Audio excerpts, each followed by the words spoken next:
The codes and conventions we have learned about through doing media studies are demonstrated throughout my magazine. One of the first things we learned about was having the masthead behind the front image, showing that the magazine is already popular because people already know the name of the magazine. They also took influence from other magazines like Kerrang and Enemy magazine. However, I think I should have made the masthead bigger to stand out more against my cover lines and against the model herself.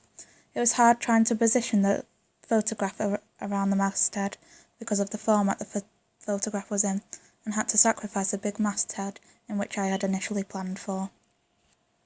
I decided to go against the codes and conventions of a traditional rock/indie magazine with the use of a female on the front cover. A stereotypical front cover is normally portrayed to be the male gender, but I purposely went against these codes and conventions to produce my magazine.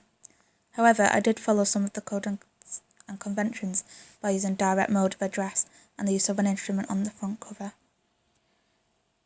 I also thought about the mise-en-scène of my magazine front cover, thinking delicately about things like the clothes my model would be wearing and hair and makeup. I wanted the model and background to reflect the genre of my magazine in an instant, and I feel this has worked well. The name Indie came from two words, indie and star. I also wanted to give the off-the-radar style to it by introducing unique and new bands. I used a sticker effect on my magazine front cover too, similar to that of Q magazine.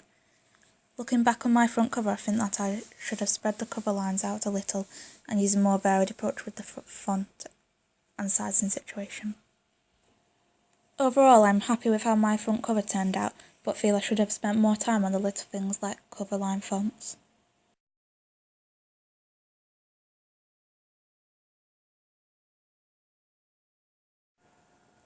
As you can see, I used a colour scheme of red, yellow and black.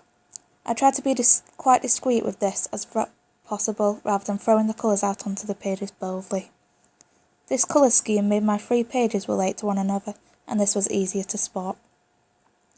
The contents page is my favourite page out of the 3, because I feel I was more confident before doing this page, and I had already made decisions on the little things like the font for the content of my information, thanks to the audience research.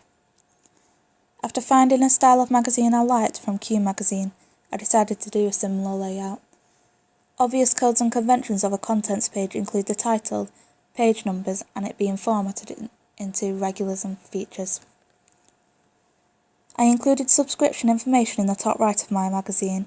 I had not originally planned to use a subscription box, but after doing my article research I found magazines like Rolling Stone and Enemy to use them, and decided it would be a good opportunity to incorporate it into my own magazine. Through the contents page, I took the opportunity to edit some of my pictures and used the black and white edit to do this. I wanted to use this to reflect the genre of my magazine and show a bit of uniqueness.